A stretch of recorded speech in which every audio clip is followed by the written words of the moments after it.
जय गुरु गोरखनाथ। नमस्कार दोस्तों, आज के इस वीडियो में मैं एक बहुत ही दिव्य व दुर्लभ गुरु गोरखनाथ जी की एक विशेष साधना के विषय में बताने जा रहा हूँ। इस दिव्य साधना का अध्यात्म और साधना क्षेत्र में विशेष महत्व है। गुरु गोरखनाथ जी महादेव शिव जी का ही एक स्वरूप हैं। सैकड़ों साल पहले इस धरती पर अवतरित हुए थे।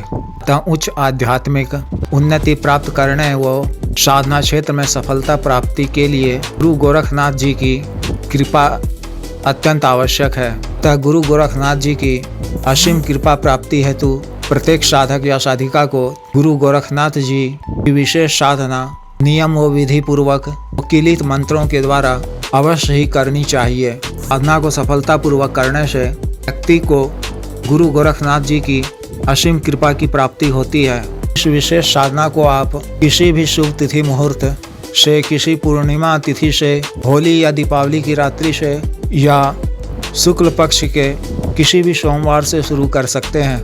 इस साधना को आप प्रातःकाल में या संध्या बाद भी कर सकते हैं। प्रातःकाल में स्नान इत्यादि से निवृत्त होकर साफ व स्वच्छ धुले हुए वस्त्र पहनकर महादेव शिव जी व माता पार्वती की सामान्य पूजा अर्चना कर लेनी है। इस साधना को आप अपने घर के पूजा घर में या किसी एकांत खाली वो कमरे में या शिव मंदिर के परिसर में भी कर सकते हैं। साधना में दिशा पूर्व या पूर्व व दक्षिण के कोण वाले दिशा की ओर मुख कर, सफेद वस्त्र धारण कर, सफेद आसन पर बैठकर, कुश का आसन भी आप ले सकते हैं।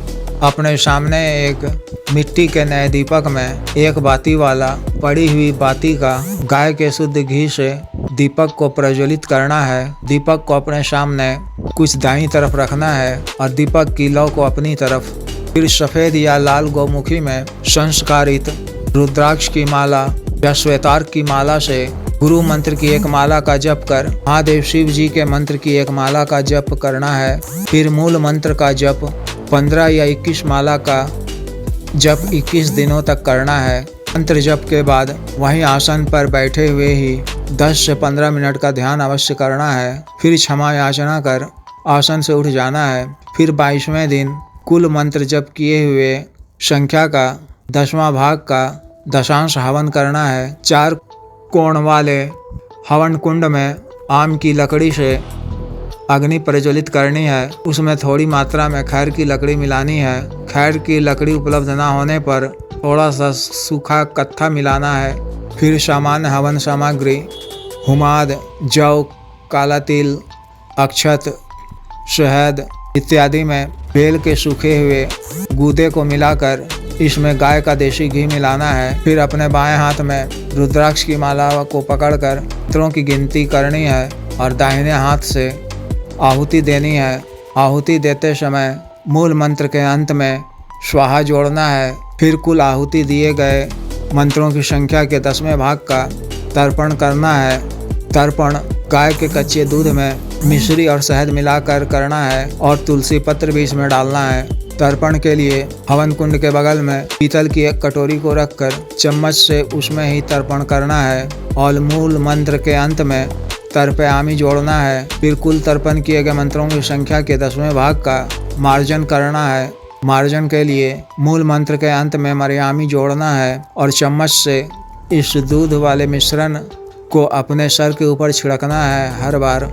इस तरह हवन कार्य पूर्ण होने के पश्चात क्षमा याचना कर आसन से उठ जाना है। दूसरे दिन प्रातःकाल में बचे हुए हवन सामग्री, राख इत्यादि को किसी बहते हुए नदी में प्रवाहित कर देना है। साधना काल में पूर्ण ब्रह्मचर्य का पालन करना है। वो सात्विक व सामान्य भोजन ग्रहण करना है और सत्य वचन इत्यादि नहीं बोलना है, क्रोध नहीं करना है। इस तरह से इस विशेष साधना को संपन्न करनी है।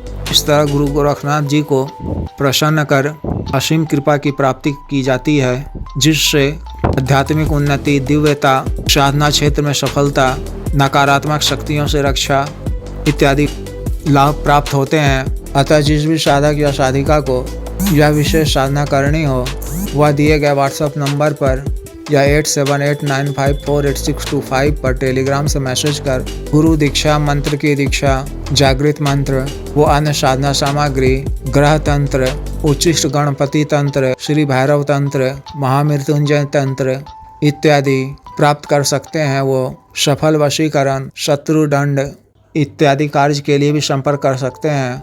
एवं सामान्य व असाध्य रोगों के लिए मर्दाना ताकत, स्तनों की सुडौलता, चर्म रोग, गठियावात रोग इत्यादि के लिए विशुद्ध आयुर्वेदिक औषधि मंगवाने के लिए भी संपर्क कर सकते हैं। कृपया वीडियो को लाइक करें, शेयर करें व चैनल को सब्सक्राइब करें। आदेश।